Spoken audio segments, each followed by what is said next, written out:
Magandang gabi mga kapuso. Ako po ang inyong Kuya Kim na magbibigay sa inyo ng trivia sa likod ng mga trending na balita. Sa gitna ng umuusbong na komunidad sa kabisera ng bansang Peru, may nahukay na isang mami na tinatayang 1,000 years na ang tanda. Ano kaya ang may kukwento nito tungkol sa nakaraan? Naantala ang sinasagawang pipeline installation ng isang gas company sa Lima, Peru. Nang sa kanilang hinuhukay, meron silang nadiskubre. Kalansay ng isang babae? Isang mummy. Ayon sa mga sumuri sa pre-Inca mummy na nakabaon kalahating metro lamang mula sa surface. Nasa 1,000 years na raw ang tanda. Galing din daw ito sa Chansay culture at tinatayang 20 hanggang 25 years old na ito nang namatay. Natagpuan din sa burial site ang ilang kagamitan na maaring magbigay ng impormasyon tungkol sa diet o kinain nito noon. Ang mummification ay isang proseso ng pagpreserba ng katawan ng isang tao pagkatapos itong mamatay. Ginagawa ito noong unang panahon dahil sa paniniwala ng mga sinaunang tao sa afterlife o buhay pagkatapos ng kamatayan. Isa sa pinakasikat na gumagawa nito ang mga ancient Egyptians. At hindi lang mga tao ang kanilang minamumify, pati mga hayop. Pero alam niyo ba na ang pinakamatandang mummy hindi nagmula sa Egypt? Sila'y nagmula sa Chile at Peru. Ito ang mga Chinchorro mummies na mahigit 7,000 years ang tanda. Dito sa Pilipinas, meron din tayong ilang kababayan na may tradisyong magpreserba ng katawan ng mga yumao. Alam niyo ba kung saan ginagawa ito? Kuya Kim! Ano na?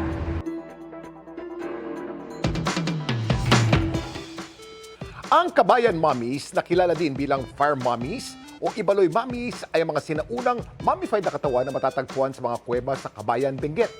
Ang kanila daw proseso sa paggawa nito, natural at tradisyonal. Gumagamit sila ng apoy at ng usok. Karaniwang inaabot ng ilang buwan. Sagrado para sa mga kababayan nating ibaloy ang mga fire mummies, kaya bawal na bawal itong hukayin o galawin. Samantala, para malaman ang trivia sa likod ng viral na balita, post o comment lang, #Kuya Kim, ano na? Laging tandaan, kimportante ang may alam. Ako po si Kuya Kim at sagot ko kayo 24 oras. 2 milyong piso. Ganyang halaga raw ang ibinayad para ipadukot ang isa sa mga nawawalang sabongero. Ayon yan sa lumutang na whistleblower na isa po sa mga akusado sa kaso. Ang sinapit umano ng mga nawawalang sabongero, unti-unti nang nagkakalinaw sa aking eksklusibong pagkakita. Ito ang kuha ng CCTV ng dukutin mula sa kanyang bahay sa San Pablo, Laguna, si Ricardo John Lasco noong Agosto 2021. Si Lasco, ang 44 anyos na master agent ng online sabong na isa sa 34 na mga sabongerong may 4 na taon na ngayong nawawala. Ang nangyari kay Lasco, unti-unting nabibigyan linaw sa paglutang ngayon ni alias Totoy. Isa sa 9 na kinasuhan sa kaso ng mga nawawalang sabongero pero ngayoy nagpa siyang bumaliktad. Ayon kay alias Totoy, kinuha daw si Lasco para pigain ukol sa kanyang kinalaman sa pagpirata umano ng online sabong broadcast. Pinatrabaho ito kay alias Totoy para raw dukutin si Lasco. 2 milyong piso ang ibinayad sa isang grupo na hindi niya muna pinangalanan. Hindi rin niya sinabi kung sino ang nag-utos at nagbigay ng pera. Ako mismo ang nagbayad sa kanya ng una, 2 million para anuhin yun. Kulang ng 2 million, sir. Gawa ng maraming tao ang ginamit ko dito. Si alias Totoy may ipinakita pa sa amin na video umano ni Lasco habang hawak ng mga umunoy dumukot sa kanya, pero dahil sensitibo, hindi na muna namin ito ipapakita. Sa investigasyon ng Special Investigation Task Group sa Bongero, natukoy ng mga pulis Laguna ang nasa likod ng pagdukot kay Lasco. 3 pulis ang kinasuhan dito. Kanina, nakausap sa telepono ng pamilya ni John, kasama ng iba pang pamilya ng mga nawawala, si alias Totoy. Gusto ko lang malaman kung nasaan ang anak ko, kung anong ginawa nila. Sa totoo lang, Nay, katulad ng sinabi ko kahapon, wala na po tayong pag-asa na mabuhay pa ang anak nyo dahil wala na siya. Pasensya na kayo, Nay, at masakit din para sa akin na mawalan din ng pamilya. Pero, Nay, ako ang susi ng lahat at makita nyo, makamit nyo ang justisya. Gaya ng iba, masakit man daw tanggapin na patay na ang kanilang mga mahal sa buhay, nabuhay naman daw ang pag-asa nilang makakamit ang hustisya sa paglutang ni alias Totoy. Ito pong witness ito ay sa aming tingin ay credible sapagkat lahat ng impormasyon nalalaman niya. May personal knowledge siya rito eh. Ito po ang inaantay nila eh. Pag hindi po kayo kumilos dito, ibang usapan na naman po ito. John, anak, ito na ang pagkakataon. Dininig na ng Panginoon.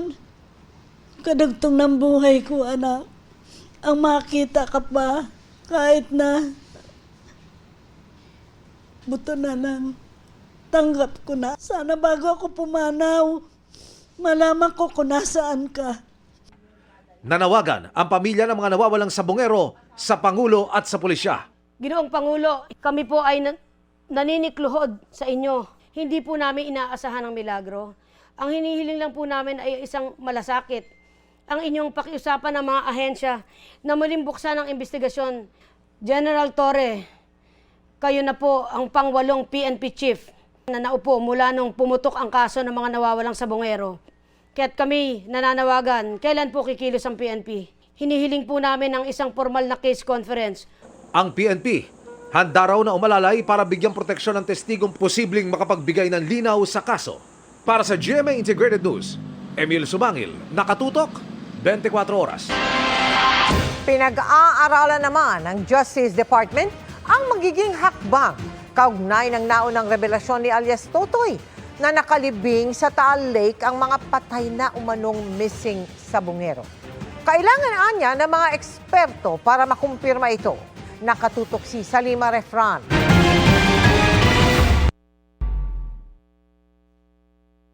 Nakabao na yan doon sa talik. Lahat yan, killing supply, yung tie wire, pinipihit sa leeg.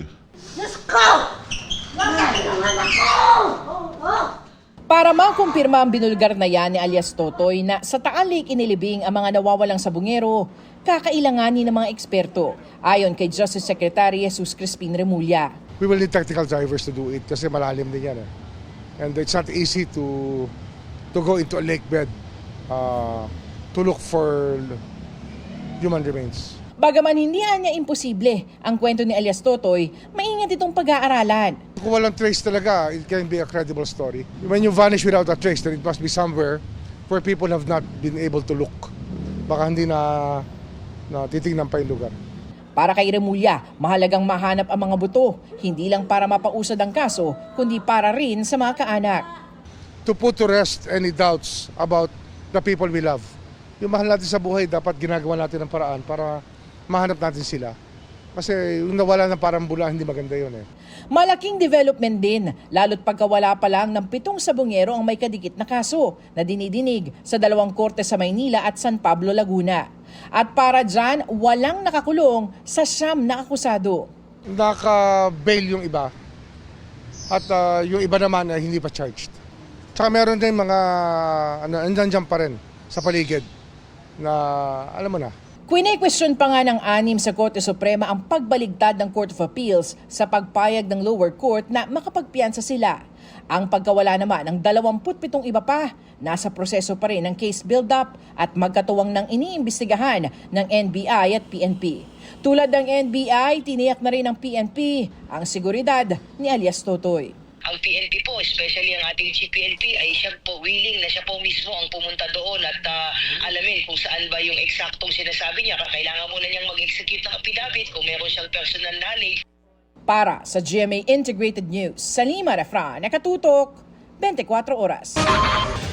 Kaugnay naman ang direktiba ng Transportation Department sa NLEX dahil sa sumabit na truck sa Marilao Interchange Bridge. Sinabi ng pamunuan nito na makikipagtulungan sila sa investigasyon. Nalulungkot umano sila sa nangyari at aalalayan ng mga biktima. Nagpapatupad na nila sila ng mga hakbang para higpitan ang mga dumaraan sa NLEX. Pinapartihan umano ang ilang airport police kaya sobrang manil ang taxi driver na nag-viral kamakailan sa NAIA. Ipinarating na niya yan sa Transportation Department.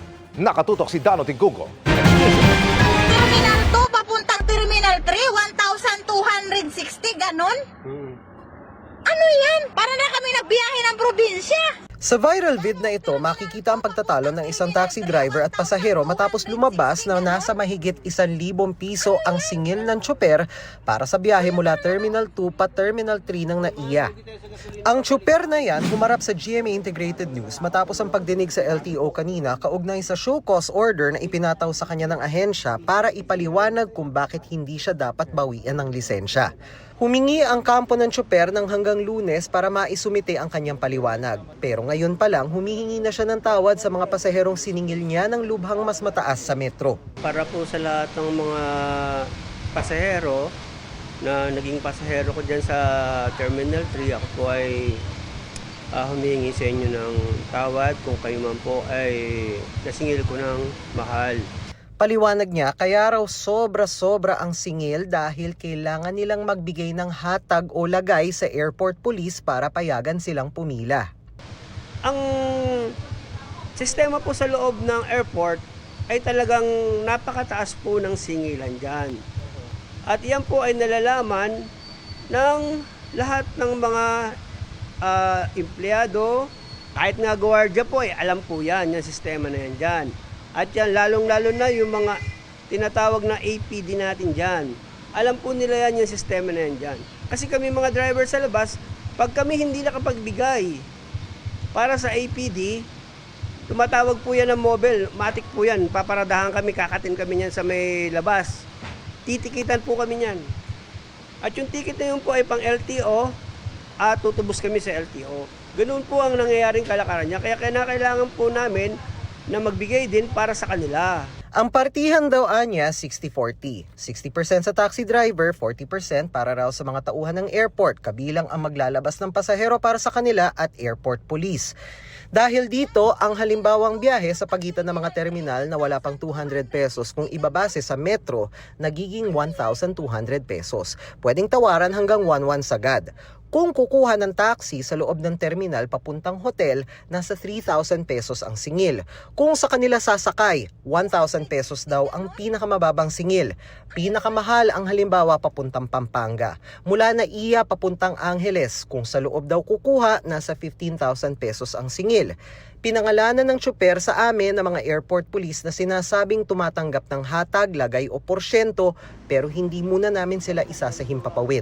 Pag hindi ka po naghatag sa 5 tao na yan, automatic, dadalhin ka sa taas at i-impound ka muna sa taas ng mga ilang oras bago ka pala palabasin. Sa madaling salita, naubos na yung oras mo sa paghihintay doon sa itaas na nakadetain ka dahil nga sa hindi ka naghahatag sa kanila. Itinanggi na ng MIAA ang umano'y sabuatan. Walang pakialam ang airport police sa tara ng pamasahe sa loob po ng airport. Kami po, ma'am, definitely the airport police, if I may say that, hindi po kami nakikialam or the airport police does not interfere with any of these, yung pricing po ng ating mga fares, no, ng ating mga public utility vehicles po dyan. Rest assured naman po, no, it has always been with any government agency po. Pag nalaman po namin na meron pong pagkukulang, especially with regard to our employees, gagawan po natin ng rapat-dapat na tugon, no? Yung mga yan. Ngayong hapon, humarap ang tsoper kay DOTR Secretary Vince Dizon at ibinigay ang pangalan ng mga airport police na dawit sa hatag. Hihingi po kasi inyo ng tawad sa mga nagawa kong kasalanan. May proseso tayo dyan, pero malaking bagay itong paglapit mo sa amin at pagbigay ng impormasyon. Bibigyan pa rin kita bibigyan kita ng protection. Kakausapin ko ang LTO at LTFRB kasi nasabi ko nga hindi lang overcharging ang violation. Pati yung paggamit ng isang prangkisa, isang taxi na pasuna ang prangkisa. Mabigat din yon. Pero napakalaking bagay nitong paglapit at pagsiwalat niya dito sa sistema dyan sa NAIA. Para sa GMA Integrated News, Dano Tingkung ko, nakatutok 24 oras. Ingat po sa mga nag-aalok ng trabaho sa mga messaging app na nangangako rin na kaya nilang patubuin pa ang pera ng biktima sa mga umano'y investment. Modus yan sa mga tinatawag na task scam. Nakatutok si Darlene Kai. Work from anywhere ang alok ng nagpakilalang staff ng isang digital marketing agency na minsang nag-message kay Bea. Ang kikitain sa simpleng pag-like lang ng mga produkto sa shopping apps, abot hanggang halos 9,000 piso kada araw. May pinagawa siya sa isang shop na i-heart po. I-heart po yung parang product. Kada po may pinapagawa silang gano'n na i-heart, nagbibigay naman po sila ng 160 hanggang 3 beses po. Pero kasunod nito, inalok siyang patubuin ng kanyang pera sa isaan niyang investment. Yung 1 to ko naging 1,560. Tapos nakalagay naman po doon yung sumunod is 3,500 na po. May binigay po na link na sa parang Bitcoin, ganun. Doon po yung para mag-i-invest, lalaki daw po yung pera doon. Dahil malaking tumubo, nangutang na siya para makapaglaan ng mas malaking pera. Pero di na ito ibinalik at blinak na siya ng kausap. Natulala po ako doon Natulala po ako kasi yung 6K doon sa 9,800, inutang ko lang din po yun. Kala ko kikita ako, mas nalugi pa pala. Mahigit 38,000 pesos naman ang nascam mula kay Pearl sa pareho ring modus. Mas professional sila, Ma'am Darlene. Ang galing nila magsalita. Kumbaga, madadala ka talaga. Sakto, Ma'am Darlene, kasi that time talagang naghanap din ako ng side hustle. Nagmakaawa pa siyang maibalik ang 38,000 pesos pero hindi na siya pinansin at blinak. Ayon sa Presidential Anti-Organized Crime Commission o PAOK, task scam ang modus. Pasasakayin ka Kunyari, mga gagawin mo para kumita ka, di ba? Tapos, ang mabigat kasi dito, grupo-grupo din yan. Posibleng nakukuha ang cellphone number ng mga biktima sa pamamagitan ng MC catchers o mga device na may kakayahang humigop ng numero, mensahe at iba't ibang data sa mga smartphone sa paligid. Kukunin nila yung mga cellphone numbers, tapos ite-text blast nila ngayon. Pag nahagip yung phone mo ng mga ads nila na yon at ikaw ay nainganyo, doon mapapasakay ka na at sigurado madadali ka nila kung tutuloy-tuloy mo yung task cam na ibibigay sa'yo. Maaari ring nakuha ang mga number mula sa mga dating na-click na phishing websites ayon sa CICC o Cybercrime Investigation Coordinating Center. Magbibigay ka ng number mo, pangalan mo, tsaka yung email address mo. Akala mo kumukuha ka lang ng promo or ng discount. Yung pala, kinuha na nila yung details mo para ibenta sa iba. Patuloy ang investigasyon ng PAOK sa mga scam na posibleng mga Pilipino ang operator. Para raw sa mga naghahanap o maghahanap ng trabaho, wala raw sino mang lehitimong employer ang manghihingi ng pera mula sa inyo kapalit ng trabaho. Hindi raw nila kayo basta-basta i-contact sa messaging apps kung hindi ka naman nag-apply. Employers do not get in touch with individuals. They pass through channels or platform. Nobody calls to the company to offer a job to somebody. So that's not done. So people should be suspicious by this system alone. Para sa GMA Integrated News, Darlene Kai, nakatutok 24 oras.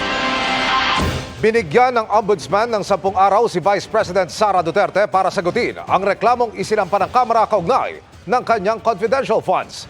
Nakatutok si Joseph Moro. Exclusive! Pinasasagot ng Ombudsman si Vice President Sara Duterte at ilan itong tauhan sa Department of Education at Office of the Vice President tungkol sa inihaing reklamo ng House of Representatives kaugnay ng umuni maanumalyang paggamit ng confidential funds. Sa order na inisyo ngayon at eksesibong ipinakita sa GMA Integrated News, inatasan ng Ombudsman si Duterte na magbigay ng kanyang kontrasalaysay sa loob ng 10 araw. Ito ay laban sa reklamong isinampa ng Kamara nitong Lunes para sa umano'y plunder, technical malversation, falsification, use of falsified documents, perjury, bribery, corruption of public officers, betrayal of public trust at culpable violation of the Constitution. June 10 nang irekomenda ng House Committee on Good Governance and Public Accountability na sampahan ng reklamo si Duterte at iba pa dahil sa umano'y maanumalyang paggamit ng 500 million pesos ng confidential funds ng Office of the Vice President at 112.5 million pesos na confidential funds naman ng Department of Education. Kabilang sa iba pang sinampahan ng reklamo ang Chief of Staff de Duterte na si Atty. Zuleika Lopez, mga disbursing officer niya sa DepEd na sina Edward Pajarda at Gina Acosta at Assistant Secretary niya na si Attorney Sunshine Fajardo. Sabit din sa reklamo sina Colonel Raymond Dan Chica, Commander ng Vice Presidential Security and Protection Group, at Lieutenant Colonel Dennis Nolasco.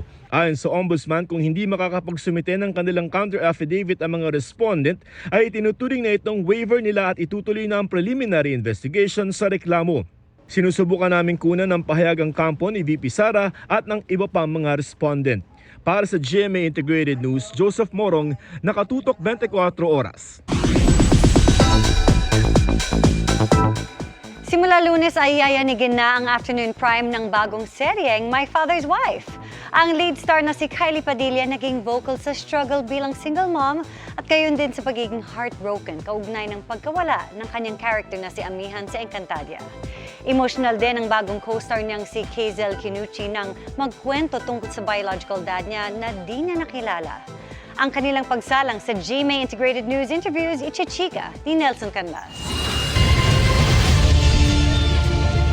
Ang iconic opening scene na ito sa Encantadia Chronicles Sangre, kung saan magkakasama sina Kylie Padilla, Glyza De Castro, Sanya Lopez at Gabby Garcia. Isang proud moment, pero hindi pala lubos na nagdadala ng saya para kay Kylie. Bittersweet. Kasi syempre I know my role in the whole series. Super ganda ng mangyayari kay Amihan, especially when it comes to the birth of the new Sangres. Kasama si Amihan doon. But then also sad because, yan, patay pa rin si Amihan and she's still an Eve Tre. So, sad lang ako every time na I watch it and I see my three sisters nung wala si Amihan. I'm heartbroken every time I watch it. Nagawi ang usapan namin ni Kylie sa kanyang pangihinayang sa pausbong niyang career noon nang gumanap siya bilang Amihan sa Encantadia noong 2016. Pero naputol dahil sa di inaasahang bagay. Sobrang pinaghirapan ko para lang magustuhan yung Amihan ko, yung version ni Amihan. And then, at the height, I got pregnant. So, unexpected. It was unexpected. And I really didn't know how else to handle it. And siguro nagulat syempre din yung mga creatives, the writers, how to adjust the story. Sobrang malaking, not just regret, it's a huge, feeling ko kailangan ko pang bumawi. Sana, yun yung expectation ko dito. Dream kong mapanood kami ulit na kompleto kami nang hindi patay si Amihan. Sana. Para pambawi lang sa mga kapatid ko. Doon. Oo, sa kanila. Oo. It's really painful to see them not complete just because of me. Hindi na kita natanong nun because you were pregnant. Ano naging reaction pala nila nun? Yung tatlong kapatid, yung tatlong Sangre. Actually, we never talked about it. Siyempre, congratulations. Yeah, so, happy for you, ganyan. Pero never namin napag-usapan yung, how they felt after I left. Never. Siyempre ako din, may fear ako. Baka may disappointment. Kasama ni Kylie sa GMA Integrated News Interviews, si Kazel Kinuchi, ang co-star niya sa bagong GMA Afternoon Prime series na My Father's Wife. Komplikado daw ang kanilang mga karakter na kinailangan nila to dig deep into their past pains. Yung social status kasi ng character ko is very, talaga siya eh, she grew up with nothing. So she's very desperate to change her circumstances. So I had to really look kung ano ba yung sa buhay ko that I'm most desperate about. Siyempre yung mga personal na wala tayo sa buhay. Yung mga, I really want this. Like for example, ako, I really want peace of mind. You never had a father. How is that for you? Well, growing up, and since never ko naman siya na-meet, I never really had the longing. Naging maayos daw ang pagkatao ni Kazel dahil sa kanyang lola Pasita na 100 years old na. So I want her to live longer and sana lang nafe-feel niya how loved she is. Do you have any message for her? Yung message ko lang, syempre I want to say thank you. And I love her and I am who I am today because of her. Naging open naman si Kylie sa kanyang battle against depression. Kasi it's hard to have depression while raising two kids. Kasi minsan inaatake ako and nandyan sila, may kailangan sila. So kailangan ko isang tabi yung nararamdaman ko. And I don't have a partner to help me. So, iiyak mo na lang. Wala na ibang sagot eh. Iiyak mo na lang. Alabas mo, tago ka sa CR, iyak mo. And then pag okay ka na, isang hinga lang, yes na ako, tinid. Ganon. It's my reality. Ano ba yan? Sabi ko, di ako iiyak talaga. But then naman, may reward talaga kasi napaka-caring ng mga anak ko. They're very empathetic. And they know now. They write me letters, ganyan. Ayun nga, niyakap nila ako. Would you like to share kung ano sinusulat nila? Yun nga, this tattoo, yun yung kwento ng tattoo na to. Ito yung nakatulala lang ako sa bed. Tapos nag-drawing sila, and then wala, binigay lang ni Alas, may for mama. Tapos sabi niya, open this mama. Tapos may heart, tapos yun na, naramdaman niya na malungkot ako. Pero kahit daw maraming pinagdaanan, unti-unti raw pinag-aaralan ni Kylie na mag-heal sa kanyang mga naging trauma. My unhealed version would say na I do have trauma. My unhealed version of myself. But I'm a very hopeful person kasi. And I'm trying to forgive and forget everything. Kasi no one naman wants to grow old alone. Gusto ko palitan yung narrative ko. I'm hopeful to have a healthier, happier marriage and someone who can complete my little family and take care of us and love them as much as I love them. Are you in a relationship I am in a relationship. Okay, fine.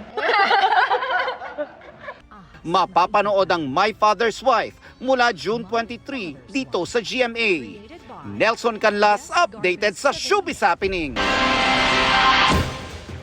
At yan ang mga balita ngayong Huwebes. Ako po si Mel Tiangco para sa mas malaking misyon. Para sa mas malawak na paglilingkod sa bayan, ako po si Emil Sumangil. Mula sa GMA Integrated News, ang News Authority ng Pilipino. Nakatuto kami 24 oras.